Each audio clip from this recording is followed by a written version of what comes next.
Olá, esse é o videocast do TCE de São Paulo. Aqui você vai ficar sabendo um pouco mais sobre o Tribunal de Contas do Estado de São Paulo, que é o órgão responsável por fiscalizar os gastos do poder público estadual e também dos municípios que integram o Estado de São Paulo.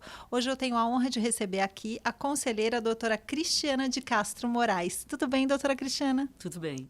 Doutora Cristiana, eu queria falar um pouquinho sobre o universo fiscalizado. O que é exatamente esse universo e o que é fiscalizado? O Tribunal de Contas do Estado de São Paulo fiscaliza todo o Estado de São Paulo, toda a estrutura do Estado de São Paulo e 644 municípios paulistas. Nós sabemos que o Estado de São Paulo tem 645 municípios, mas o município de São Paulo, a cidade de São Paulo, tem um Tribunal de Contas próprio, o Tribunal de Contas do município. Mas o Tribunal de Contas do Estado de São Paulo, ele fiscaliza toda a estrutura estadual. Nós emitimos um parecer sobre as contas do governo, do governador do Estado de São Paulo. Analisamos todas as secretarias do Estado. Por exemplo, Secretaria da Educação, da Saúde, da Fazenda, da Cultura. Ao todo, são 24 secretarias. Nós analisamos também as fundações estaduais, as autarquias, as universidades paulistas, USP, Unesp, Unicamp, sociedades de economia mista, por exemplo, a Sabesp. Nós damos os contratos da Sabesp, o balanço da Sabesp. Empresas públicas, Metrô, CPTM, CDHU, Prodesp.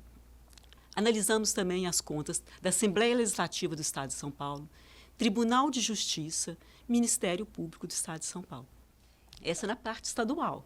Mas na prática, como é que é feita essa fiscalização? O agente fiscalizador, ele vai lá, ela pode ser feita pela internet. Como é que é na prática? Explica melhor, um pouquinho melhor para o Eu público. posso voltar um pouquinho na pergunta Claro, anterior? deve.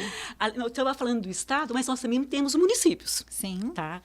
Nós, os 644 municípios, nós fiscalizamos todas as prefeituras, essas 644, as câmaras municipais e autarquias municipais, institutos de previdência municipal.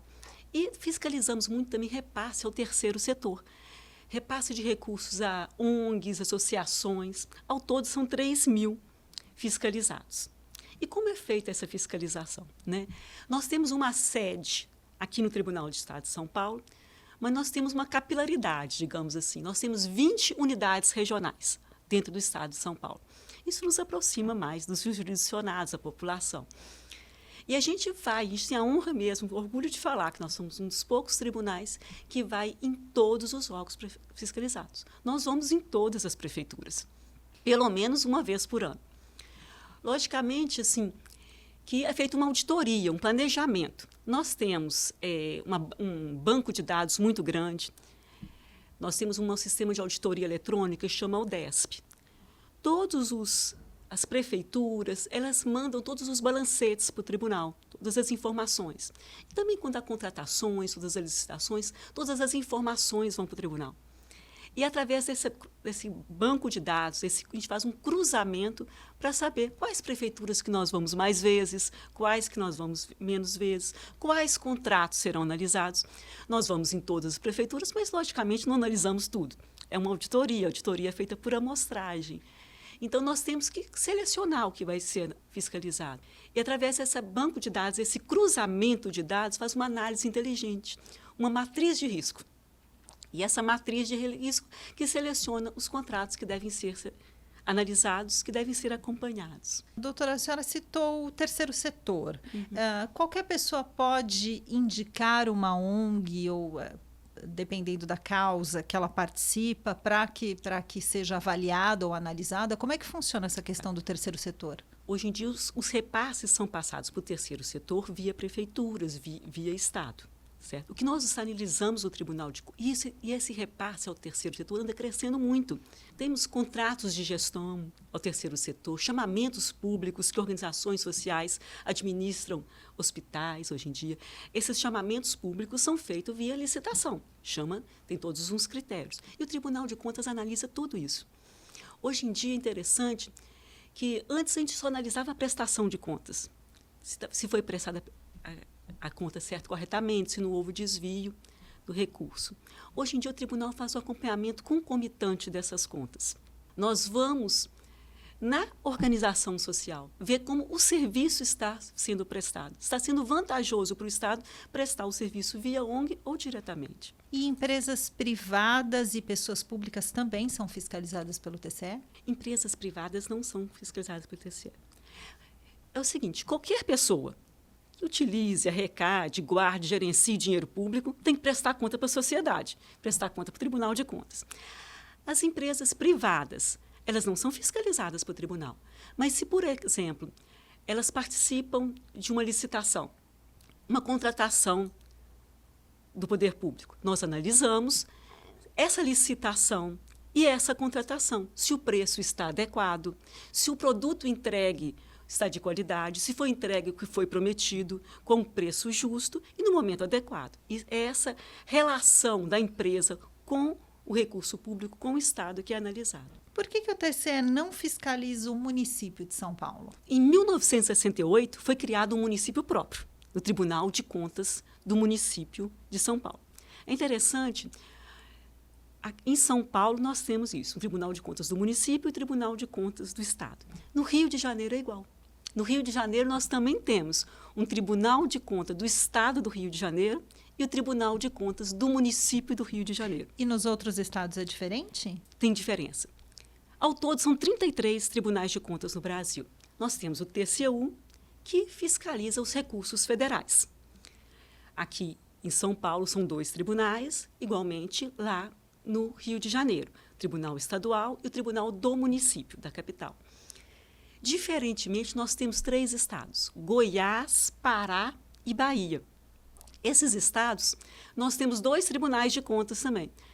Mas, assim, temos por exemplo, na Bahia, um tribunal de contas que analisa os recursos do Estado da Bahia. E o outro tribunal de contas analisa os recursos dos municípios baianos.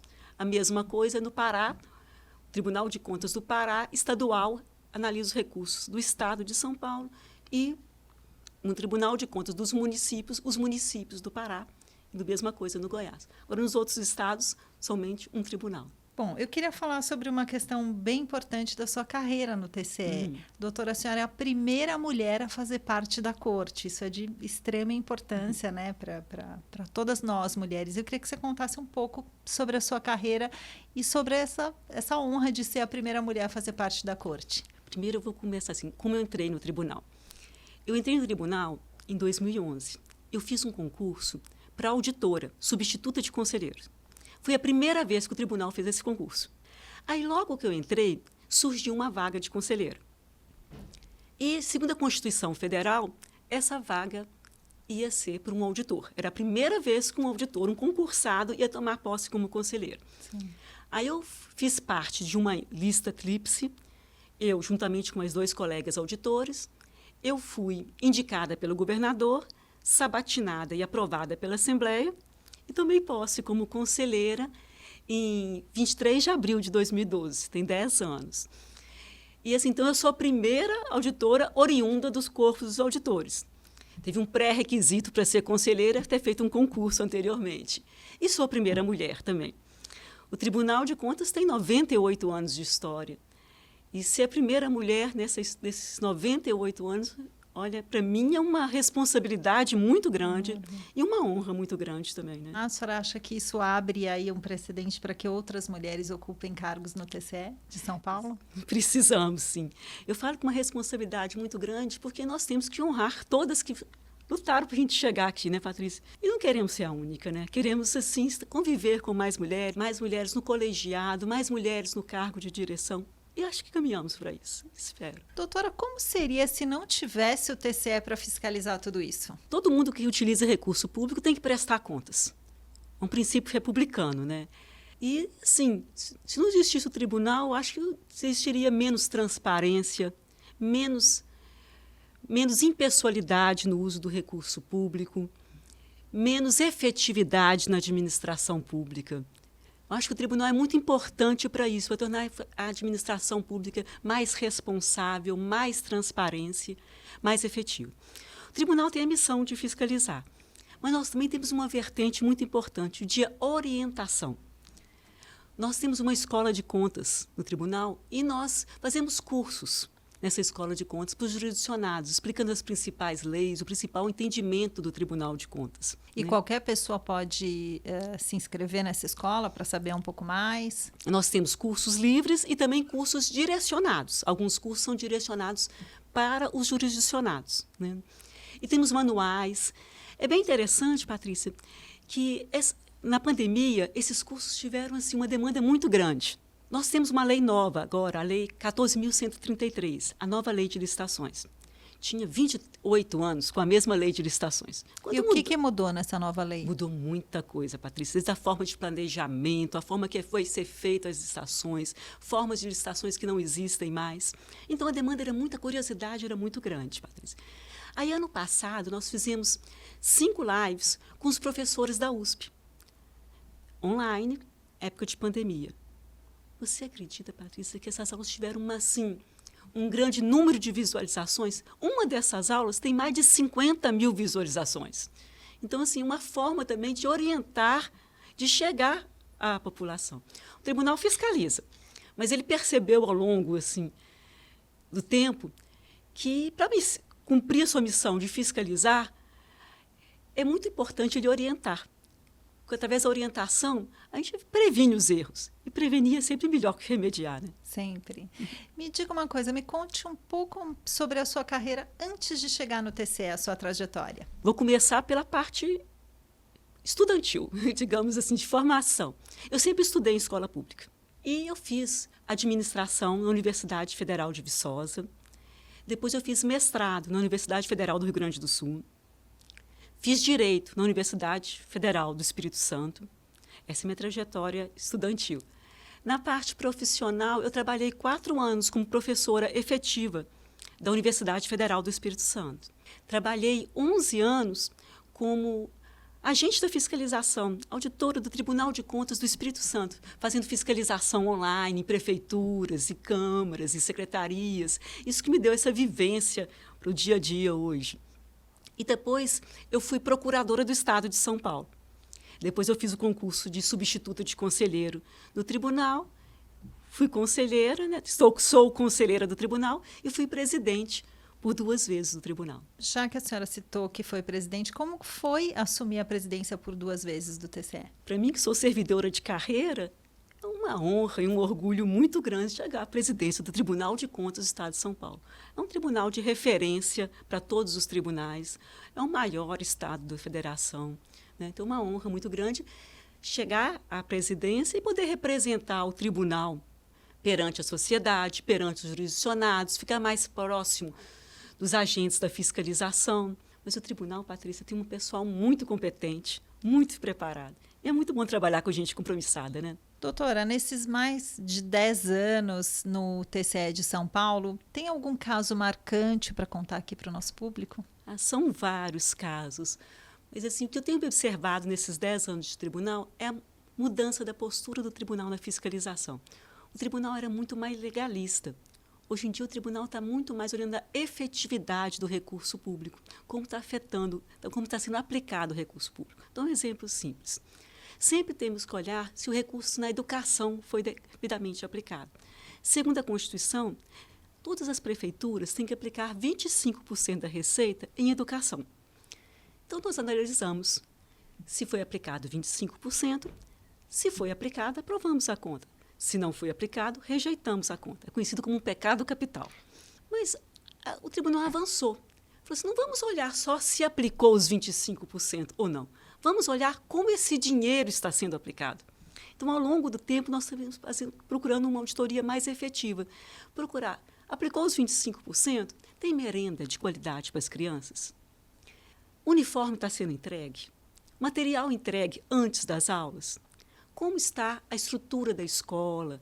Como está a parte toda dos transportes escolar das crianças? Aí nós precisamos fazer auditorias, que chamam auditorias ordenadas. A gente escolhe um grande tema e a gente vai nas prefeituras fiscalizar aquele tema.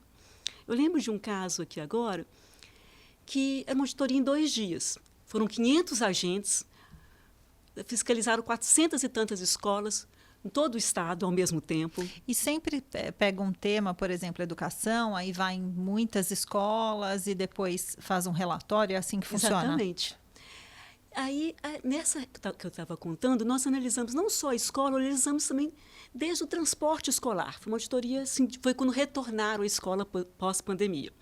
E um agente da fiscalização foi lá e reparou que todos os pneus que transportavam as crianças estavam o pneu do ônibus estava careca. A gente foi lá, tirou as fotos, registrou, cientificou a secretária de Educação que os pneus não estavam em condições de transportar, as crianças corriam risco.